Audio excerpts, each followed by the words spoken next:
ॐ विश्वानि देव सवितर्दुरितानि परासुव यद्भद्रं तन्न आसुव। आज हम सभी जानेंगे कि विद्यार्थी के कितने लक्षण होते हैं। श्लोक के माध्यम से हम सभी समझेंगे।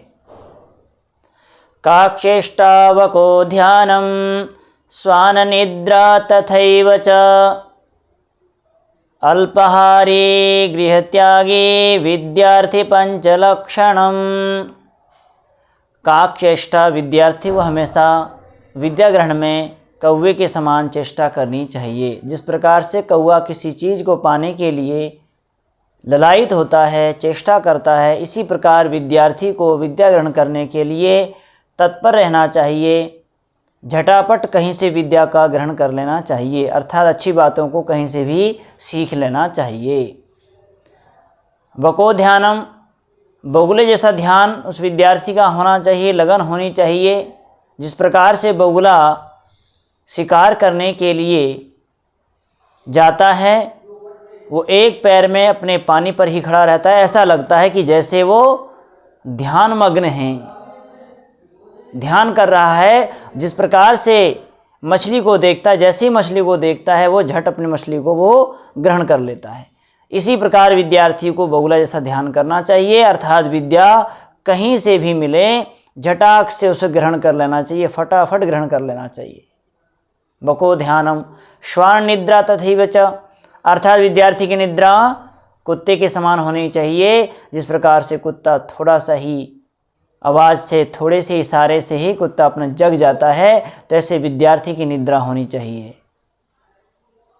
कुंभकर्ण जैसी निद्रा नहीं होनी चाहिए। घंटी लग रही है, जगा रहे हैं, माता पिता जगा रहे हैं, सूर्योदय हो रहा है, वो विद्यार्थी कुंभकर्ण की निद्र में ही पड़ा रहता है। पूरा जीवन उसकी ऐसे ही निकल जाता, पूरा जीवन निद्रा में ही निकल जाता है, आलस्य में निकल जाता है। इसलिए कहा कि विद्यार्थी को भी आलस्य जीवन में नहीं करना चाहिए। आलस्य ही मनुष्याणाम शरीरस्थो महारिपुः, कहा कि आलस्य ही व्यक्ति मनुष्य का सबसे बड़ा शत्रु है, ये हमेशा हमारे शरीर में रहता है। गृह त्यागी अर्थात विद्यार्थी अल्पाहारी गृह त्यागी या ब्रह्मचारी, अर्थात विद्यार्थी को सात्विक भोजन करना चाहिए, अल्प करना चाहिए, थोड़ा खाना चाहिए और शक्तिवर्धक बुद्धिवर्धक खाना चाहिए। कई बार लोग इतना खा लेते हैं, बहुत ज़्यादा खा लेंगे, शक्ति कम मिलेगी और उसे आलस्य प्रमाद आदि आएंगे पढ़ते समय। तो विद्यार्थी को स्वल्प मात्रा में खाना चाहिए, सात्विक भोजन खाना चाहिए, घी दूध लस्सी आदि इनका प्रयोग अधिकतर उन्हें करना चाहिए।